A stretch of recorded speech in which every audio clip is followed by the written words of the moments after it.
ધોરાજીમાં વરસાદે વિરામ લીધા બાદ પણ ખેતરોની સ્થિતિ કફોડી છે। ધોરાજીના ગ્રામ્ય વિસ્તારના ખેતરોમાં હજુ પાણી નથી ઓસર્યા। ખેતરોમાં પાણી ભરાતા પાક પાણીમાં ગરકાવ થઈ ગયો। કપાસ, મગફળી, સોયાબીન, એરંડા, મકાઈ, જુવાર જેવા પાકને નુકસાન થયું છે। ખેડૂતોને ફરીથી નવું વાવેતર કરવા માટેની નોબત આવી।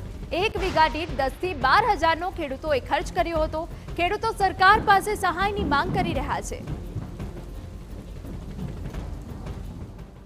અહીંયા ખેડૂત છું।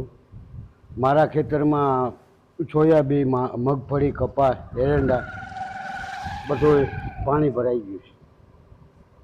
તો હવે મારે શું કરવું? કેવી નુકસાની આવશે? નુકસાની તો એમાં કંઈ અંદાજ જ નથી આવતો। વરસાદ રોકાઈ ગયો ને કેટલા દિવસ થયા? હજી ખેતરમાં કેવા પાણી છે? વરસાદ રોકાઈ ગયો એને 3 દિવસ થયા પણ પાણી હજી ઓસરતા જ નથી। કપાસ બહુ બગડી ગયો, પછી ઝાડ બુડી ગઈ 30 વીઘાની।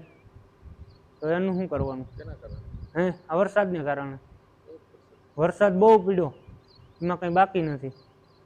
ક્યાં ક્યાં પાકોને નુકસાની આવશે? કપાસ, પછી દિવેલા, પછી સોયાબીન, માંડવી બધું બુડી ગયું। અત્યારે સમાચાર મહેસાણામાંથી મળી રહ્યા છે કે જ્યાં